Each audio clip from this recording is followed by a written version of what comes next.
Já estamos de volta com a nossa revista eletrônica diária. Eu convido você que está em casa e toda a sua família a fazer uma viagem junto comigo e passear também, fazer uma viagem pelo Centro Histórico de Manaus, pelos monumentos históricos aqui da nossa cidade. E olha, hoje o nosso quadro Ler e Viajar, desculpa, a gente vai apresentar para você um livro que fala sobre a história de Manaus. E para falar sobre este assunto, nós vamos conversar agora com a escritora, com a autora dessa linda obra, Evani Nascimento. Seja bem-vinda, boa tarde. Obrigada, Nádia, boa tarde. É um prazer estar aqui no programa. Bom, e a gente pode começar a falar um pouquinho desse livro, que foi um projeto de pesquisa dos tempos da Faculdade de Artes, né? Que até então a Universidade do Amazonas, em 1997.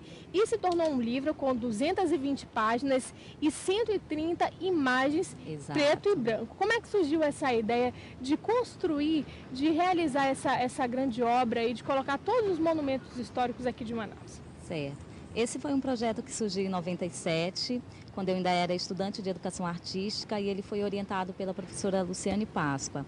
Ela já tinha participado de um projeto como esse em uma outra cidade e chegou aqui e percebeu que poderia ter também essa oportunidade de fazer esse inventário das obras do centro de Manaus. Então nós trabalhamos nessa pesquisa durante um ano, de 97 a 98, que resultou na catalogação dessas 76 peças. Bom, a gente realizou pesquisas, análises, elaboração, até a apresentação do produto final, que a gente pode mostrar agora. Isso. Aqui está o livro, Monumentos Públicos do Centro Histórico de Manaus.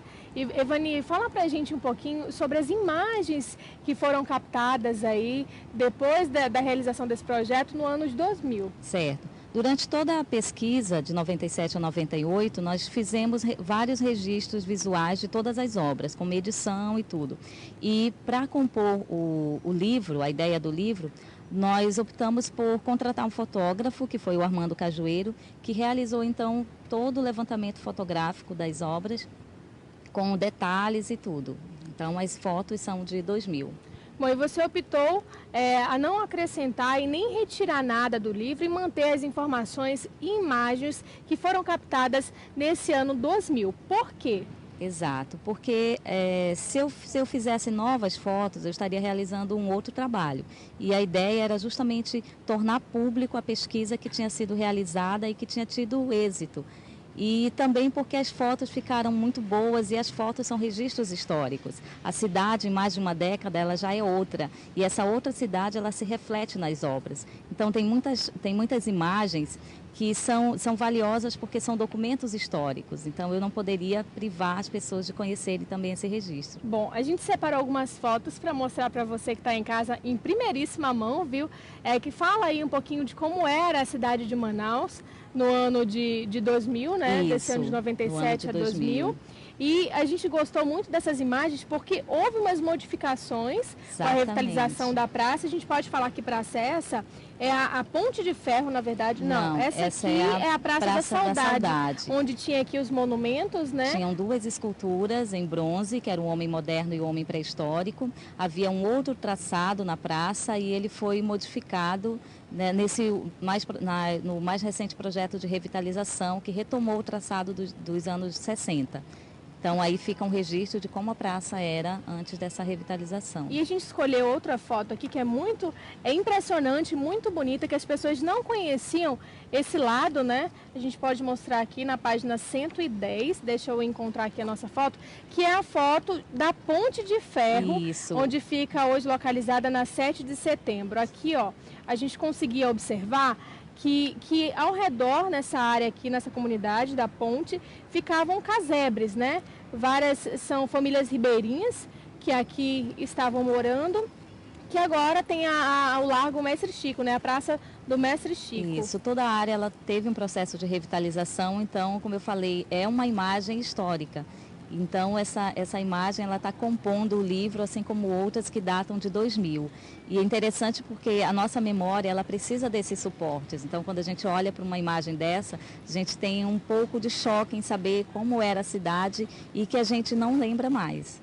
E o livro, ele é dividido por classificações técnicas, né? A gente pode falar quais são essas classificações? Exato. Ele tem duas divisões principais, que é o primeiro momento eu estou falando das praças e depois eu falo diretamente das obras. Então, as obras, elas foram classificadas em obras escultóricas, que são as cabeças, busto, erma, que é uma classificação técnica da história da arte. Tem também as estátuas sagradas, tem os conjuntos pictóricos e tem as alegorias e os conjuntos escultóricos. Então, quem olhar o livro, folhear o livro atentamente, vai descobrir também como que a gente pode classificar as esculturas, que a gente pode chamar de estátua, mas também cada uma delas tem um nome específico.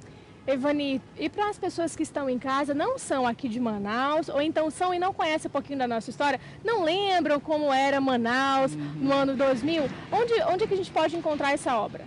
O livro está disponível em Manaus, na Livraria Valer, também na Praça da Polícia, no Sebo Alienista, no Sebo O Alienígena, também na Banca do Largo, São Sebastião. Mas quem não estiver em Manaus pode entrar em contato comigo e eu posso enviar pelo correio, como eu estou fazendo para várias pessoas que são de Manaus e que não são de Manaus, mas que se interessaram pela obra. E depois acho que a produção pode passar o contato e as pessoas podem enviar um e-mail e podemos repassar essa obra pelo correio. Evani, muito obrigada pela sua presença. Espero que você volte aqui conosco no nosso programa trazendo outras obras, tá bom? Certo, eu que agradeço. Boa tarde. Boa tarde. Bom, e você que está em casa, no Rondônia News de hoje, começa às 12h50, vai trazer o seguinte destaque, que agentes penitenciários estão há mais de uma semana de greve em Porto Velho. Essas e outras informações sobre o estado você acompanha às 12h50. E a nossa revista eletrônica continua trazendo mais notícias e informações para você que está em casa. Até lá.